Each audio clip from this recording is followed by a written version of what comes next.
Halo semuanya, di video kali ini kita akan ngebahas tentang cara mengecek selisih ongkos kirim dalam pesanan biar kita itu nggak sampai rugi gitu ya.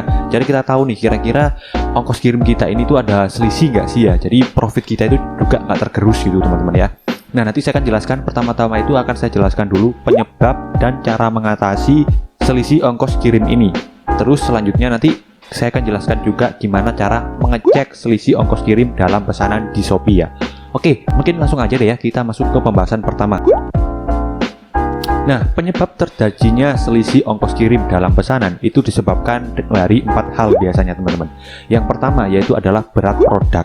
Jadi berat produk ini tuh nggak sama dengan berat produk yang ada di realnya langsung. Jadi misalnya gini teman-teman, waktu kalian upload produk itu berat produk di toko teman-teman itu misalnya adalah 400 gram gitu ya. Teman-teman pasangnya 400 gram waktu mau upload produk.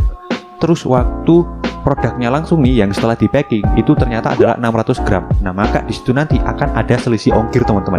Dan selisih ongkir itu biasanya dikenakan ke seller nih ya biayanya itu. Cara mengatasinya adalah menyamakan berat yang diinput dengan berat waktu dikemas. Kayak misalnya dikemas dengan kardus atau mungkin bubble wrap gitu ya.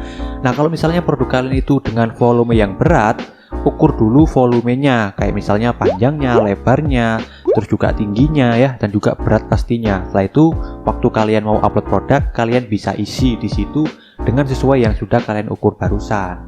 Jadi seperti itu untuk cara mengatasinya.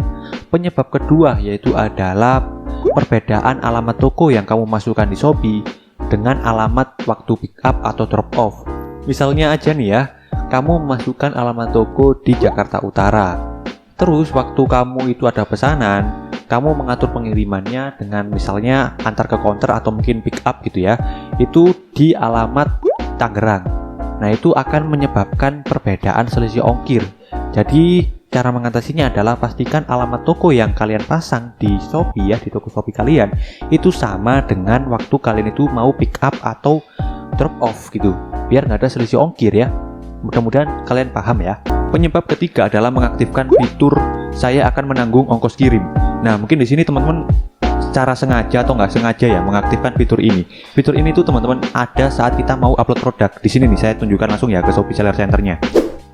Nah, teman-teman fitur saya menanggung ongkos kirim itu ada di sini teman-teman ya. Jadi waktu kita mau upload produk itu di sini nih informasi penjualan itu kan di sini ada ini ya jasa kirim kita. Nah, kalau misalnya teman-teman klik ini, nah, di sini ada tulisan saya akan menanggung ongkos kirim.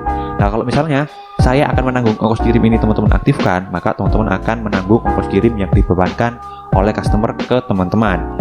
Jadi, kalau misalnya teman-teman mau mengaktifkan ya teman-teman aktifkan, tapi kalau nggak mau mengaktifkan ya teman-teman nonaktifkan gitu ya.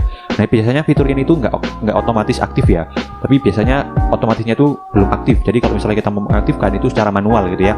Paham ya teman-teman ya? Oke, jadi saran saya teman-teman ya, kalau misalnya teman-teman itu profitnya masih menutupi gitu ya, teman-teman bisa aktifkan karena itu juga bisa menambah penjualan. Tapi kalau misalnya teman-teman itu profitnya nggak menutupi atau teman-teman mau profitnya lebih tebal lagi, teman-teman nggak usah diaktifkan ya fitur itu tadi. Biar apa? Biar nggak sampai ada selisih ongkir. Penyebab keempat nih ya, atau penyebab terakhir yaitu adalah perbedaan tabel harga antara jasa kirim dengan sistem Shopee. Jadi maksudnya seperti ini teman-teman. Misalnya gitu ya, jasa kirim ekspedisi JNE atau JNT ataupun si cepat gitu ya, apapun itu jasa kirimnya, itu biasanya rata-rata ongkos kirimnya adalah 9.000. Tapi besoknya itu ternyata ongkos kirimnya dinaikin sama mereka yang sebelumnya 9.000 menjadi 11.000. Nah, di situ kan nanti ada selisih ongkir 2.000 gitu ya, teman-teman ya. Nah, pesanan di toko teman-teman yang kemarin itu biasanya di sistemnya Shopee masih tercatat 9.000 atau yang dibayar sama pembeli itu masih 9.000, sedangkan ongkos kirimnya udah naik jadi 11.000. Jadi teman-teman ada selisih ongkir 2.000. Nah, 2.000 ini itu ditanggung sama Shopee teman-teman. Jadi nggak kita tanggung ya. Jadi nggak kita tanggung sebagai seller nih, tapi ditanggung sama Shopee-nya. Nah, untuk ditanggung sama Shopee itu teman-teman harus klaim dulu ya. Untuk cara klaimnya sendiri itu juga gampang teman-teman. Teman-teman tinggal copy aja ya nomor resi pesanan itu, terus teman-teman laporkan ke customer service. Nanti teman-teman bakalan bisa ngeklaim selisih ongkir itu tadi. Nah, ini jadi yang penyebab keempat ini agak berbeda deh dari penyebab-penyebab sebelumnya ya. Oke, jadi seperti itu tadi ya penyebab-penyebab kalau misalnya terjadinya selisih ongkir itu. Di sini teman-teman tuh harus aware ya dengan penyebab-penyebab itu tadi, biar teman-teman itu nggak sampai ngalamin yang namanya itu terjadi selisih ongkir dalam pesanan. Oke, nah sekarang saya akan jelaskan gimana cara mengecek selisih ongkir dalam pesanan di setiap pesanan ya. Langsung aja ya kita ke Shopee Seller Center-nya. Let's go. Nah, teman-teman biasanya langsung masuk aja ya ke Shopee Seller Center-nya. Terus nanti teman-teman bisa ke sini ke sebelah kiri ya, teman-teman cari keuangan. Nah, di sini nih keuangan ya. Teman-teman klik ini, penghasilan saya. Nah, terus teman-teman biasanya disuruh untuk masukin password teman-teman. Di sini kita masukin dulu ya passwordnya. Terus teman-teman klik verifikasi kalau misalnya udah masukkan password.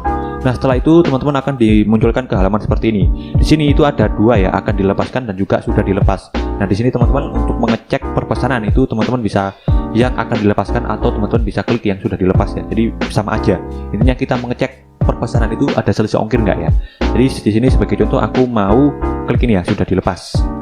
Nah, terus aku akan klik misalnya mengecek ini ya, pesanan ini.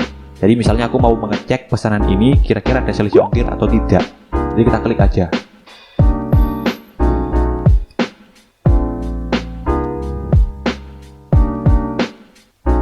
Nah, setelah itu di sini nanti akan ada keterangan-keterangannya ya. Total pesanan, subtotal ongkos kirim, biaya admin, dan juga total penjualan. Nah, kalau misalnya di sini subtotal ongkos kirim itu ada yang minus, berarti itu ada selisih ongkir teman-teman. Tapi kalau misalnya subtotal ongkos kirimnya ini masih nol ya, kayak contohnya seperti punya saya ini, berarti nggak ada selisih ongkir ya yang saya tanggung. Jadi teman-teman untuk mengecek kira-kira ada selisih ongkir atau tidak, itu teman-teman bisa ceknya di sini ya, subtotal ongkos kirim sini. Oke? Kalau misalnya di sini ada yang minus, berarti ada selisih ongkir gitu ya. Oke, jadi seperti itu tadi teman-teman ya untuk cara mengecek selisih ongkir dalam pesanan ya. Dan kalau teman-teman misalnya mau lebih detail lagi ya, mau tahu lebih detail lagi tentang selisih ongkos kirim dalam pesanan ini, teman-teman bisa klik link di deskripsi ya, atau di pin komen. Nanti teman-teman bakal masuk ke halaman tentang bacaan-bacaan selisih ongkir ya, kalau misalnya teman-teman mau tahu lebih detail lagi.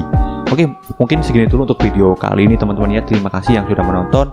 Mudah-mudahan video ini bisa bermanfaat untuk teman-teman. Sampai bertemu lagi di video selanjutnya. Bye.